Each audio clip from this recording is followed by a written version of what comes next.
Good morning, everybody. I'm Susan Ellis, and I would like to welcome you to our webinar today. We hope everyone is doing well, and we thank you very much for joining us. As many of you already know, CIB is a volunteer and partnership-driven organization that uses multi-tiered competitive evaluation process to assess communities and then acts as a catalyst to help foster community strength, involvement, and continuous improvement. If your community is thinking of joining or has previously participated in CIB, 2024 is the year to reignite that spark. Our upgraded evaluation grid has a new emphasis based on helping you adapt to and mitigate the effects of climate change. It also highlights enhancing safe, accessible green spaces and helps your hometown honor and preserve historical, cultural traditions and structures. Join the thousands of people across Canada and around the world who are growing great places together. This year, we launched an Atlantic edition to introduce Eastern communities to the CIB program at a provincial level, similar to the CIB provincial programs being offered across Canada.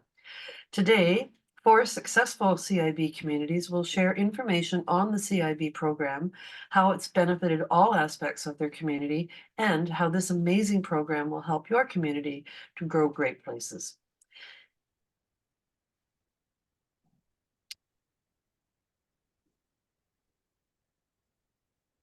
Before we begin, we'd like to thank our Nova Scotia Atlantic Edition sponsor, the Tourism Industry Association of Nova Scotia. Your support is truly appreciated.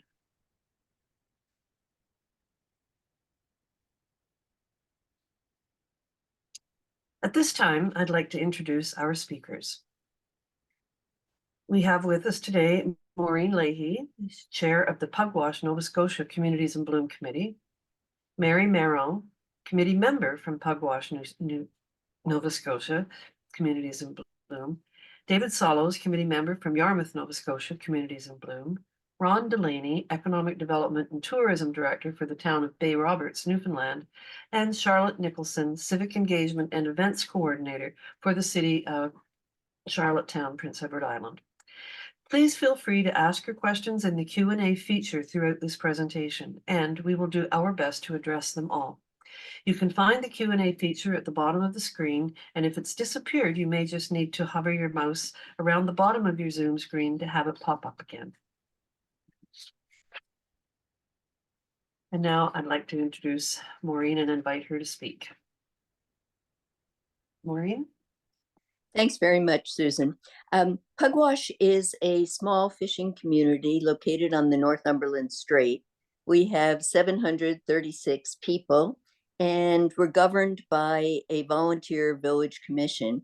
And we are entirely self-funded through donations and through grants.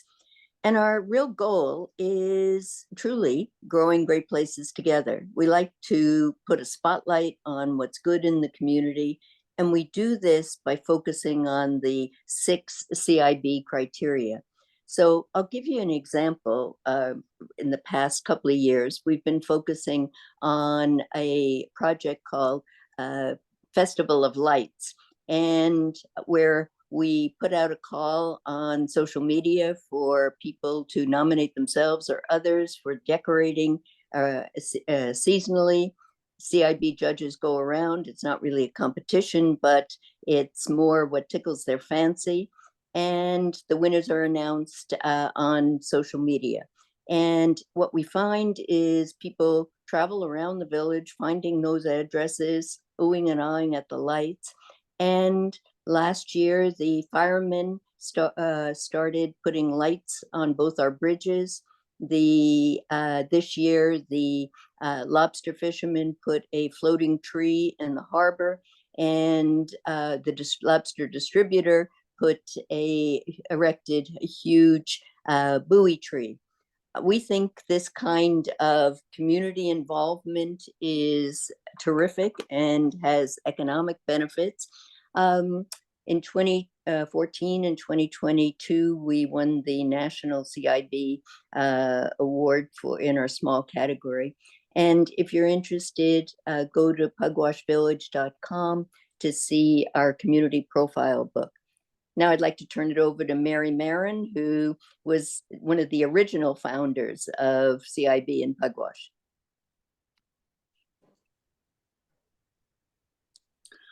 Hi, I am Mary Marin, and I have been with Communities in Bloom almost since it began in 2006. It was started by a small group of people who simply wanted to make Pugwash look better and be a better community. That group was composed of some small business owners, members of the local government, a village clerk, and some residents. And they started out with a big, visible project. They wanted to create a special garden that would welcome people into the village. I went to that meeting and I was very impressed with their presentation and the scope of the project. I was also new to the area and I wanted to be a part of making friends and joining in on something like this. So there was a need in the village for Communities in Bloom and a big visibility that started right with that beginning garden. We started to do all the usual hanging baskets and flower pots and things like that, community cleanup. And we decided that as part of the provincial edition at that time, that we would ask one of the judges to come and to check out Pugwash. That person came from Halifax on absolutely the worst weather day possible. We had fixed up and cleaned up, and now we had tree branches all over the place. And still we wowed that judge, and my goodness, he gave us 5 blooms that first year. We started meeting together, having a chairperson and other officers, secretary, treasurer, created a yearly budget. And we realized that our local group was growing and growing. And people were realizing that our Communities in Bloom group was more than just about flowers. It was really about growing a community where people would work together. We became visible in that community. Now, 18 years later, we have continuously stayed in the National CiB. We have different chairpersons and volunteers come and go, but we're always focused on growing community. Our community has a need for coming together and bringing a lot of different groups together. We recognize those groups. We recognize the new people who come to our meetings and the talents that they bring. We always stay within the framework of Communities in Bloom and the criteria, because we use that as a guide to future projects and as a checklist, just so that we know we are on target. It's a pleasure to belong to this group, and I will now pass it on to the next presenter.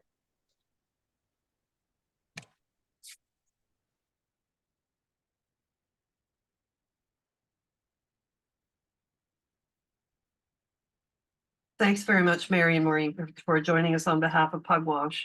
And next up is David Solos from Yarmouth. Thanks, Susan. And it's a pleasure to be here. I want to walk people through a little bit of our story as a community in bloom.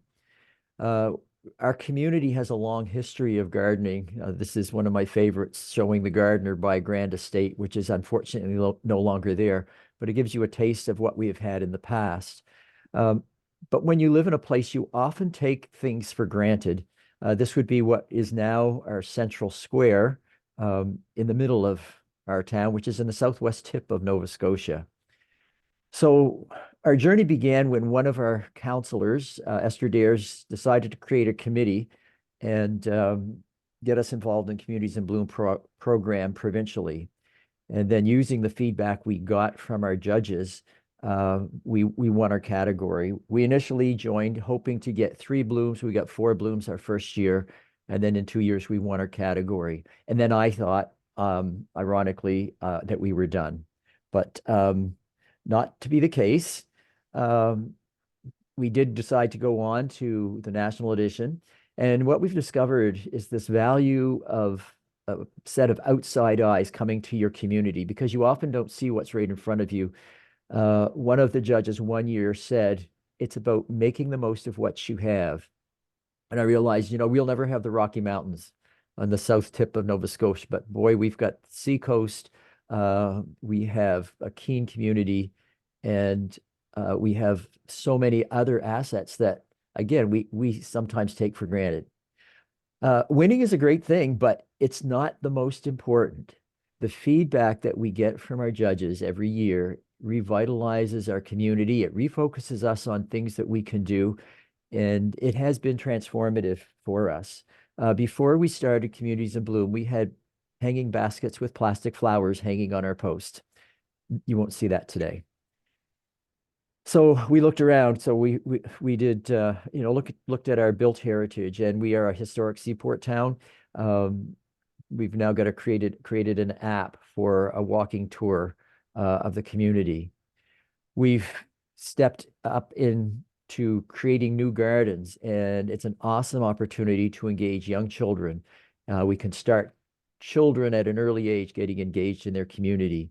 And this particular garden is one that came to us as a result of one of our judges. We were looking for a legacy project for our 250th anniversary, and recognizing that as a seaport town, we've lost hundreds, actually over 1,000 individuals at sea over the years. And the Lost to the Sea Memorial was created for our 250th anniversary. And it's cared for by a volunteer, and we have school children that put in the annuals each year, and they remember it. Prior to this happening, what we had was an ugly concrete wall at the back of a parking lot in the back, and a couple of spruce trees in really poor condition. It's now a place of community pride, and it connects with every family that has any roots in this area, because everyone has lost someone at sea over the years. The program provides education about the right plants. Now, this photo isn't the best because it was taken at the end of October, but you can see these plants are still thriving. This was a problem area for our town, originally planted with rugosa roses that turned out to be litter traps.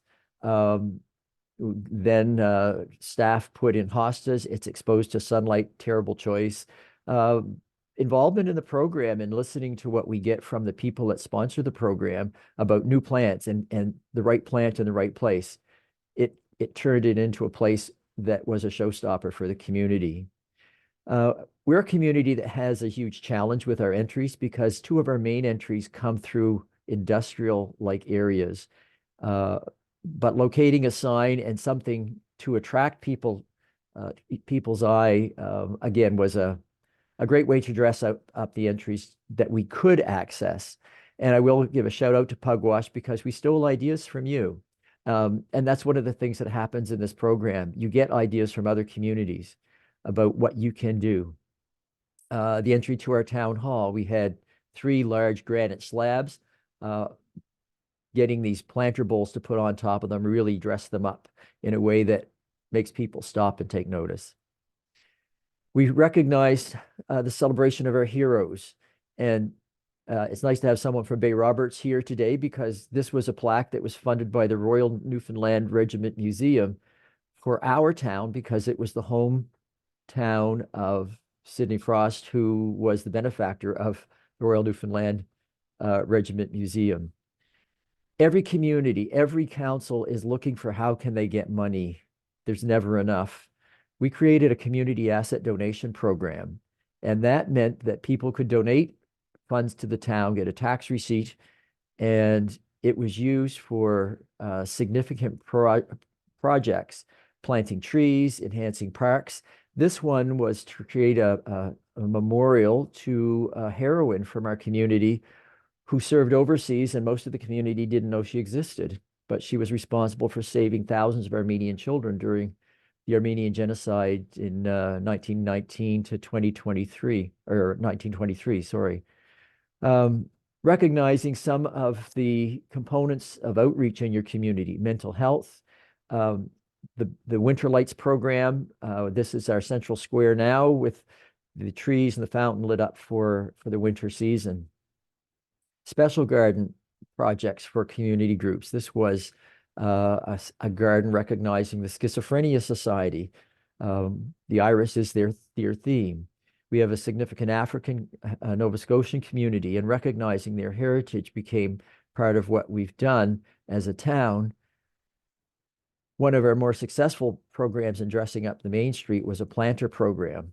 So we purchased the planters, we fill them, have a nursery fill them, but then they're sponsored by businesses on Main Street. And we have challenges with hanging baskets because of fog, wind, and rain, as well as long periods of sun. And the street level planters have turned out to be powerful. In 2009, our ferry service to New England was cut, and we were a town that was going under. And then it was reinstated in 2014, but we still looked like a town that was going under. And a group got together and created this facade program that enhanced what's our whole Main Street. So a business owner can apply to cost share the improvement of the appearance of their building with the town. The town eventually gets it back because it increases the tax assessment, and it's almost like a loan to the business to upgrade their building. We looked at some of our park infrastructure. So we had a building that was demolished. It was a cotton mill. The beams were remilled and used and recycled into some of our park benches. But that community asset donation program that I mentioned is also used to fund benches in many of our parks. Spring cleanup is an annual event throughout our town. We call out for volunteers to adopt a block. We have given more recognition to our heritage buildings. This is our answer to Charlottetown's Confederation Hall. This is the anti-Confederation Hall, the home of Thomas Killam in Yarmouth. Dressing up our waterfront was an important piece of what happened. Our waterfront is and was a working waterfront. It was pretty much demolished by a storm in the 70s, and rather than leaving it the way it was, which was essentially a dump, it's been rejuvenated and is a place that attracts people. We discovered that we're actually in the heart of a UNESCO biosphere region, and now we're celebrating that. Again, these were things that we were part of and were before us, but we didn't always recognize that.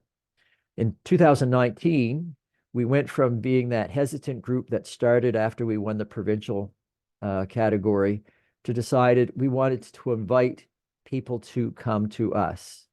And so we hosted the national edition in 2019 here in Yarmouth. I think people had a really good time. Our gift was all of these tulips that got planted throughout our community to bloom the next spring. They're the themes that come through Communities in Bloom are things that your community can embrace. And hope is growing at the end of the COVID pandemic was really timely and was a great way to, again, motivate and engage the community. So people do think that it's all about flowers, and it's not. That's only one component. Winning is nice, but it's not the main thing. So at the end of your judging period, you get back an evaluation form, you're scored. But again, this is the part that you get excited about. But when you read the fine print and you get that feedback from the judges about the strengths that you have that perhaps you were overlooking, but also ideas that you can follow up on to address some of your weaknesses or areas that you could improve. They're wonderful for giving your community a sense of direction. For us, our Communities in Bloom Committee was created as a committee of our council. And I would say it's important to engage your council and to help them realize that this is a cost-effective way of getting feedback for your community. You could pay a consultant a vastly larger sum of money to get the kind of feedback that you get through this program. And you also have fun. You get bragging rights with the awards that you do win, and we've now posted them at our entries. And I think there's probably an award that's not on this particular sign. But again, it's about more than that. So for us, Communities in Bloom has been a motivator. It has really enhanced our community. It's got people engaged in ways that they wouldn't have considered before. So thanks to the judges that have come each year. And the feedback from the program that's been so helpful for us. So that's it for me, and I'll welcome questions at the end. Thank you very much, David. That was excellent. And I would like to mention that, yes, we will be taking any questions and we'll take them at the end of the presentations. And so feel free to put them into the question box and they will be addressed then. Our next speaker, I would like to welcome Ron Delaney from Newfoundland, and over to you, Ron. Thanks so much. Hopefully everybody can hear me. Okay, so I'm going to try to stick to a script as much as I can.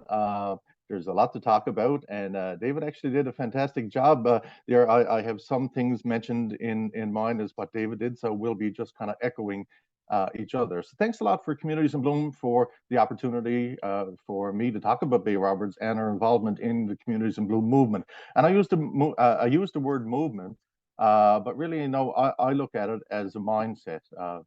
Bay Roberts has been in this for a long haul. We started on the provincial level, working our way up to, winning in 2022.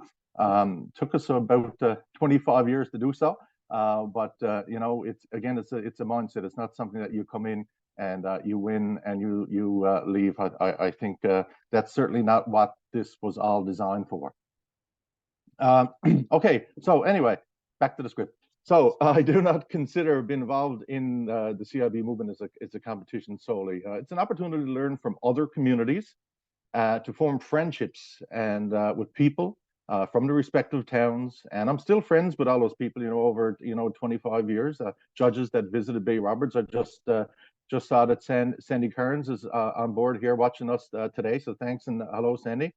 Having said that, judging and the physical evaluation of our communities is golden. It's primarily to establish benchmarks and to help you along your journey. And the journey for Bay Roberts, as I just said, it's about 25 years if you take in the provincial and the national levels and the national competition of the Winter Lights, which we absolutely loved. Okay, so judging criteria is a guide to help your community to be a better place to live. It helps the community to identify the good and what's working and maybe what needs some attention. And it's not all about just blooms. I know with our elected officials, that's one of the first things they say, and some of the people in our community, you're putting a lot of emphasis on blooms, but that's only one part of a vast criteria of what Communities in Bloom is. The judging of a community is an amazing opportunity to host professionals who visit, not just to judge, but to offer assistance to your community. The benefit of these visits at the time your community spends with these volunteer judges is a treasure and far exceeds an annual visit. They offer a template through the final judging document that you can build on for decades. I know we built on for decades. A community to hire a consultant, as David just said, to visit your community and to analyze your community assets, for the most part, could cost in the tens of thousands of dollars. I know for a municipality our size, you're looking at very much of a fraction of the cost. To be a part of the program, you're looking at about $1,300, which to me, to get that kind of knowledge base to come in and do so year after year, it's invaluable. It's fantastic, and we see great value in Bay Roberts in being involved with that. Communities in Bloom, as I said many times before, in my opinion, is a family. Either on a provincial or national level, the opportunity to travel to symposiums, take part in webinars like we're doing right now, as I said, is invaluable. Best practice learning and bonding with other communities to help everybody grow. We learn from each other. For Bay Roberts, we have drawn from inspiration from many cities. For us, the city of Ottawa, when we had an opportunity to travel there, the Tulip Festival. Bay Roberts and our province of Newfoundland, Labrador now has its own provincial Tulip Festival. I know in Bay Roberts, we boast over 75,000 tulips, and that all comes from our visits to Ottawa. Quebec City, when we were there some years ago, they had a huge Halloween park that was there on the Plains of Abraham area, and we basically, you're all the time going around with your camera, snapping your shots and coming back, and actually you go and create something, even if it is on a smaller level. And it was on a smaller level for us, but did a fantastic job for our little community. Also, the development of our community profile booklet is a living document, is a guide that basically highlights the successes and illustrates how we understood the judges' findings while visiting our community, and here we acted upon the recommendations based on the judging grid. With regards to that judging booklet, if there's anybody out there who would like a copy, an e-copy of our judging booklet, Sonia has it, so you can message Sonia afterwards and take a look. And it is a booklet that we've been working on year after year after year. And you know, it's fantastic because we use it as a way of promotion. We put it out throughout the community if anybody would like to take a look at it, so that our residents and people that are visiting can see what we're trying to achieve. Okay, as I said, Bay Roberts benefit greatly from the CiB program. We're certainly a better place because of our long-term commitment and our communities in bloom mindset. Every community must deal with potholes, streetlights, garbage collection, snow removal, and the list goes on and on. But what sets a community apart from the others is what gives residents a sense of pride, a sense of place, respect for the environment and culture, and a place that you like to raise your family or start a business. And that's where Communities in Bloom comes in my opinion. The town of Bay Roberts has been a part of Communities in Bloom movement on the provincial and on the national level for 27 years. And that's a 12-month operation that we've been benefiting from winter and summer. So right now I'd like to show you a video that kind of tells more of the story of Bay Roberts and from, I guess, our fruits for labor, from our labor that you could see. And this was something that we showed our judges back in 2023. So thank you very much, everybody. And I hope you get involved in the CiB movement.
That was a fabulous video, Ron. Thank you very much for sharing. I've just put Bay Roberts on my bucket list. I'm sure everybody else who just watched it has this too.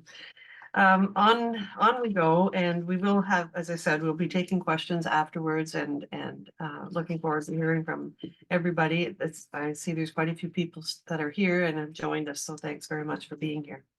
And certainly last but not least is Charlotte from Charlottetown, here to talk about what the city of Charlottetown is doing. Thanks, Charlotte. Thanks, Susan. I'm just going to share my screen.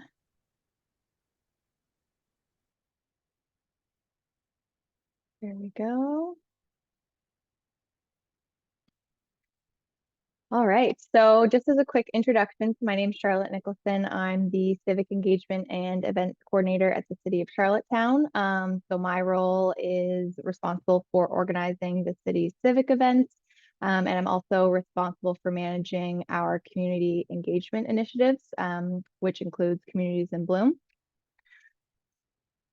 So Charlottetown as a Communities in Bloom community, we've been a proud participant of Communities in Bloom since the very early years. We've been involved since 1996, so just about as long as I've been alive. So we go way back. It goes way back well before my time.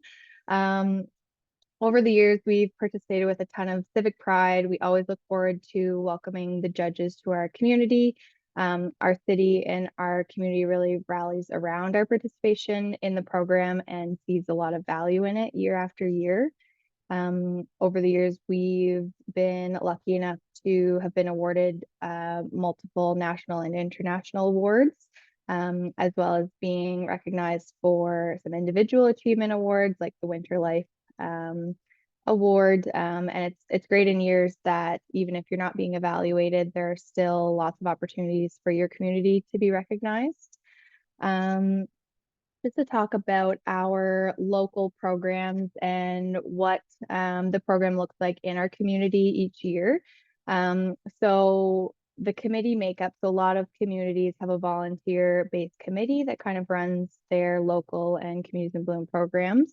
In Charlottetown, our committee is very much municipality-based. So we also work with community partners, but it's more municipality staff-based versus volunteers. So my department, which is the Economic, Tourism, and Cultural Development Department, we lead the file, and then we also have lots of support from Public Works through beautification, Parks and Recreation, Environment and Sustainability Department, Water and Sewer, Planning and Heritage, and also the Mayor's Office. So each of those departments tie into the different criteria of Communities in Bloom, and it's very much a team effort. Our local program that we run for residents is called Make Our Hometown Beautiful, and this was born out of our participation in Communities in Bloom. So in June of every year, we open nominations where residents can nominate themselves or their neighbors based on curb appeal of their properties. We also get mayor and council involved through this. We get them to nominate their residents in their wards.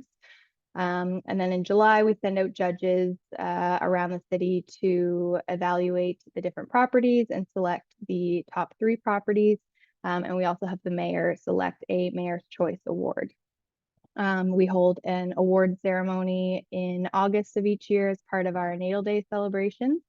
And the program is really just meant to celebrate and incentivize residents to take care of their properties and make our city a more beautiful place.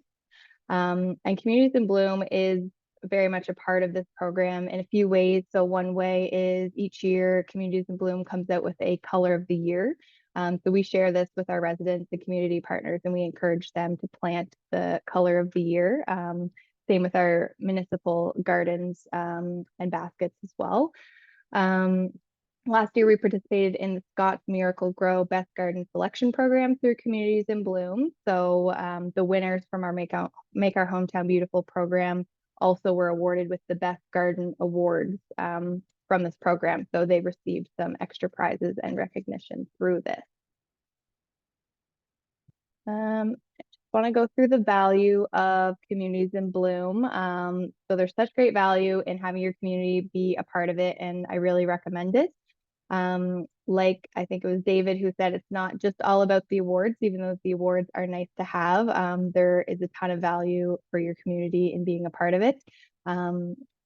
So one of the main ways that I would say is it really helps keep your community accountable. So we share our judges' evaluations with the relevant city departments and partners, just so they can see where improvements are needed. And we use it as a measuring tool to see how we're doing with our progress year after year. Communities in Bloom shares a ton of resources throughout the year. So while the judges and evaluations are great, there's lots of benefits throughout the year. Lots of resources to be shared. A big one that someone else had mentioned is just making connections across Canada and the world. You're making friends. I know people who attend Communities in Bloom become a bit of a tight-knit group, and it's a great community. So you're not only making friends, but you're also kind of have a built-in community to share ideas with and best practices and resources with each other. It's also a way to put your community on the national and international map. That goes without explanation. It's just another great way to share the great things that your community is doing nationally and internationally. And I'll just finish up that by saying that it's really important to get buy-in from your mayor and council in the program. We're really lucky that our past and current mayors and council members have really been behind us on Communities in Bloom. They really see the value in it and continue wanting to invest in it year after year. So that is an important part, sharing the value with your elected officials and getting support from them is very helpful.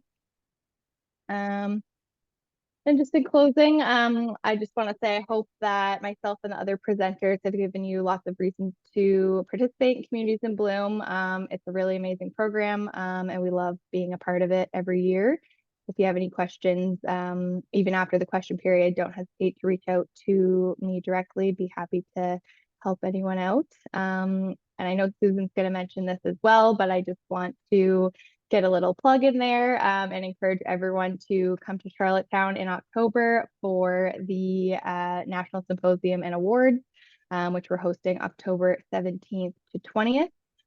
Communities in Bloom hosted their 10th anniversary in Charlottetown in 2004, their 20th anniversary here in 2014, and now we'll be celebrating their 30th anniversary this year. So we're super excited. We hope to see lots of people there. Thanks very much.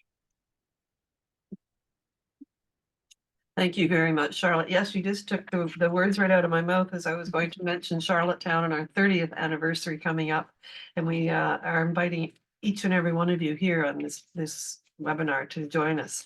I'd just like to sort of go over what we've heard from everybody today. You have really helped to highlight what the benefits are of being members of Communities in Bloom. Maureen, you spoke about community engagement and how important that is.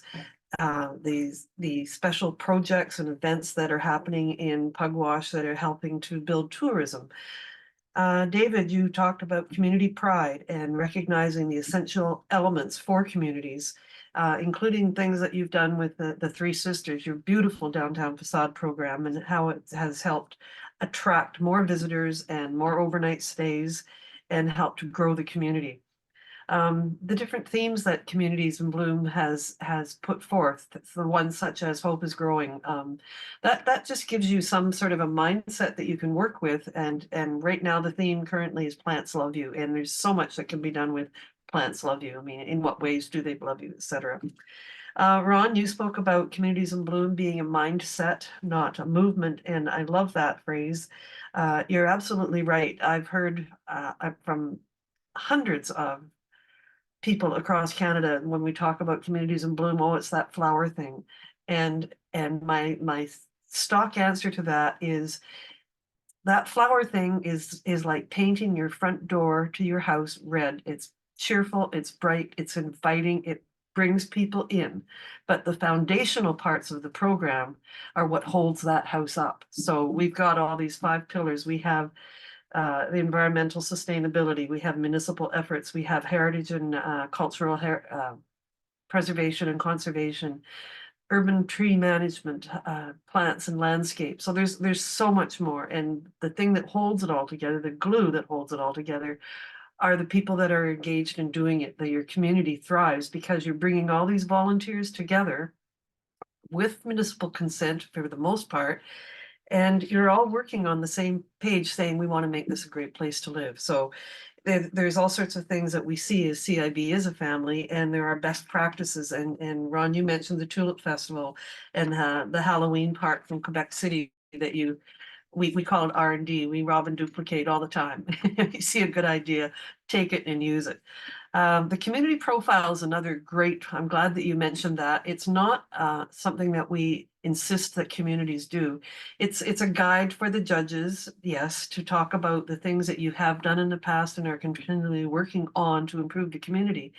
But that document, that little booklet, becomes a vital piece of information, and many communities now share it with their libraries. They share it with all their real estate agents. They share it with all the developers, because it's an amazing sales tool that says, this is us and this is our community.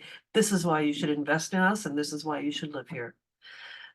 Charlottetown, again, you mentioned civic pride. That's so important in the community. Civic pride. It is a school of people that all believe in having a great place to live. It's not about politics. It's not about religion. It's not about anything other than I want to be here because it's a nice place to be. The volunteers, municipal staff, local competitions help to bring people in. A little bit of friendly competition is a great thing. I do know that at one point that the town that I worked with had a competition, and people would submit their own selves into the competition as opposed to being nominated. But it was like, well, my house is better than that house for sure, because I have, and it was hilarious. And they were stealing signs off of people's front lawns. You didn't win, I won. And anyway, it's that kind of friendly competition that sparks the community and ignites the imagination.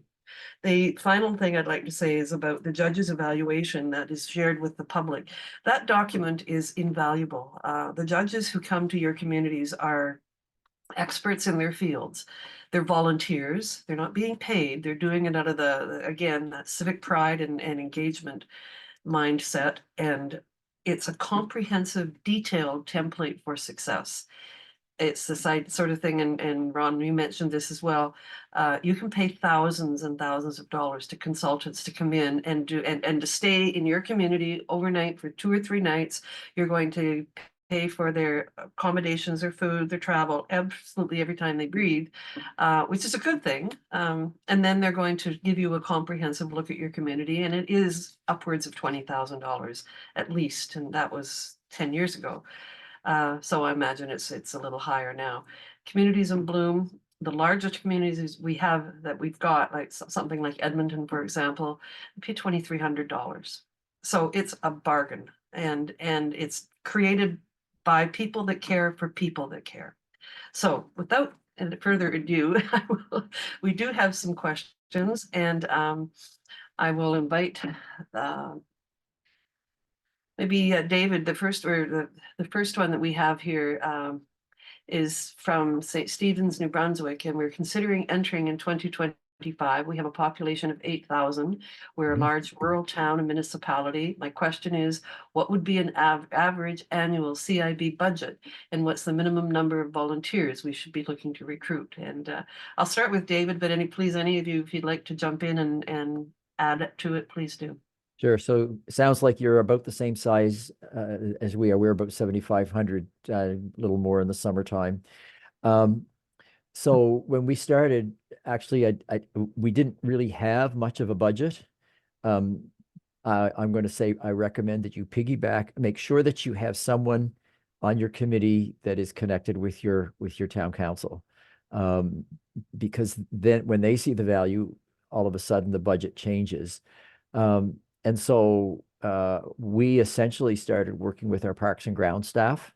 So if you do have someone who is involved in Parks and Grounds, that would be a great way. Actually, that person who is our Parks and Grounds staff manager is a member of our committee, and that's been a game changer for us.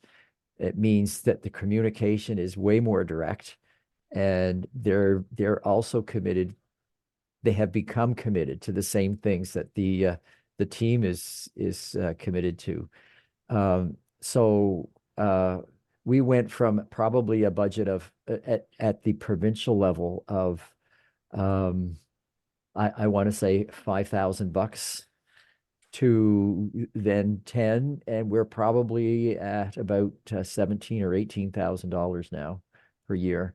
And that does include costs of being involved in the program, but also travel and accommodations for people that are going to go to the National Symposium. And you can be involved if you don't get to go to the National Symposium. It's just that it's wonderful if you can, because you start learning so much at that level as well. But, you know, I would say too, if you're just getting into it, you start at the provincial level and start small. And go to your council and say, this is the time of year when they're preparing budgets. We'd like a budget line of, depending on how wealthy your council is, if you can ask for $10,000, that's lovely. If they laugh you out, maybe you can start with 5. But we are now a budget line in our council's annual budgeting. So, and that's been very helpful to us, because it means that fundraising, which can absorb a lot of time and energy, for us has been not the biggest hurdle. So I hope that's some help. And for size of your committee, I think it's strategic members. Have a council member. If you have a garden club, have a garden club member. Have a writer or a photographer. That doesn't necessarily have to, our writer photographer person knows nothing about gardens. But he's certainly keen. And then some of those strategic people, like someone who is good at motivating volunteers. So our committee would have started with about 10 people, and we're probably a dozen or so now. Hope that's some help. That's great, David. Thank you. I think the next question, maybe I'll address it towards Maureen. It's recommendations for a rural village, or not a town, but a rural village to start the program. I know Pugwash has done that, so I'll leave it with you. I think one of the biggest things in starting the program is somewhat similar to what David just said, is start small. If you have, say, 5 people and they're from different organizations, from the village council, or someone from the Legion, someone from a church group, someone from a gardening group. What you want is a mix of people. And currently, that's how Pugwash got started. And currently, we have about 14 core members in our group. And then we have what we call, quotes, helpers. These are 20 other people that we say, we're having a planting day next Tuesday. Anybody like to join us? And lo and behold, all these people come out. And that's a wonderful way of doing it. Okay, thank you. One thing about the budget as well is depending on how large or small your community is, it does help if it's if Communities in Bloom becomes a committee of council. It's not necessary, but the municipality is already spending money on street cleaning, on planting, on all of the things that we address in the evaluation grid. So the money is, you're already spending the money. The program just helps you spend it a lot more wisely and directs it towards the things that make you more environmentally sustainable, that make your parks more accessible, that your streets are cleaner and greener. So that's what the program does. It just helps you spend whatever money you have more targeted and for better results. The other thing too is, if you are not a committee of council, Canadian tax law does say that if you have money that you need to, if people are donating money to you, what do? The municipality can hold monies for you and can issue charitable tax receipts on your behalf if you can't do it yourself. So that's something to remember too. People do like to give, and it's nice to get a receipt, and the municipality can perform that function across Canada for you. David, I see you've got something to say. I was going to jump in and say our town couldn't possibly afford to pay for all of the services they have received for nothing through Communities in Bloom. And what Susan was just saying about that tax incentive, we had a situation where we had a school demolition, an empty site. Community wanted a park there, worked a deal with the town. If they would put in 50,000, we would raise 50,000. So the town basically did the hardscaping, and the people went out to raise the funds for the trees, benches, and all that stuff. Anyway, long and short of it, they got way more than $50,000 in community donations, and all of that would have been receipted. And it's also been used for, you'll see benches throughout town that have been installed as memorials to people. You get a bench instead of a gravestone, or maybe you get both if that's what you want, but or it's to celebrate someone. But you also get a tax receipt, and it's a wonderful way of recognizing someone, or even a group of people that have done a lot, and it adds to your community infrastructure. Free. Now, that's great. I'd like to also point out that on the Communities in Bloom website, we have a project that's called, it's a survey, a form that you can fill out that helps you to determine the return on investment. And I have done that.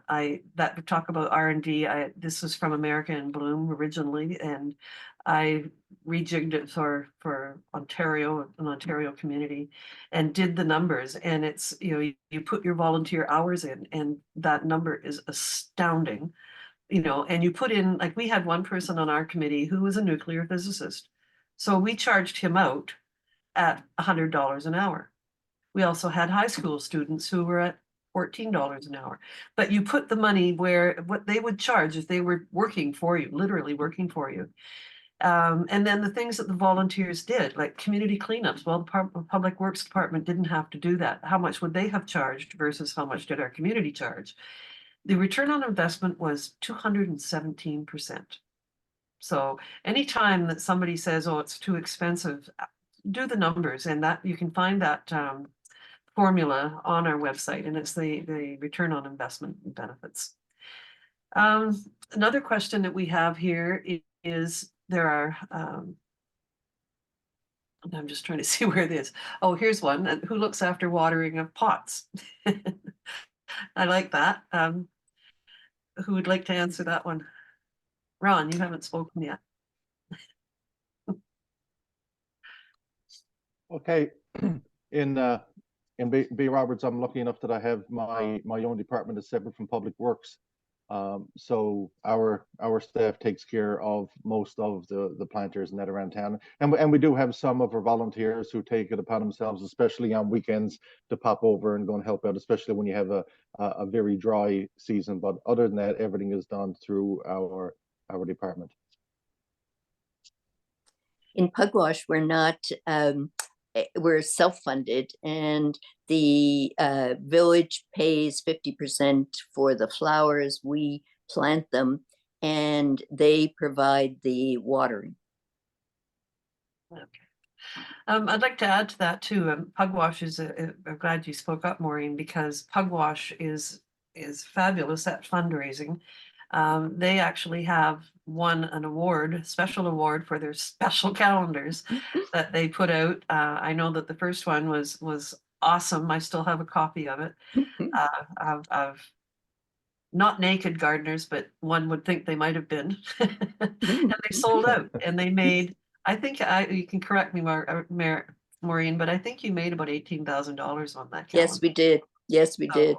That, I mean, there are some fabulous best practices to be shared for anybody thinking of starting a committee and starting Communities in Bloom. It is all about best practices and sharing that. Charlotte, anything you'd like to add to any of all of this? To that specific question, or to anything? Just anything in general, because I know that you've been in the program, that Charlottetown's been in the program for the same length of time that we've had the program, so it's awesome.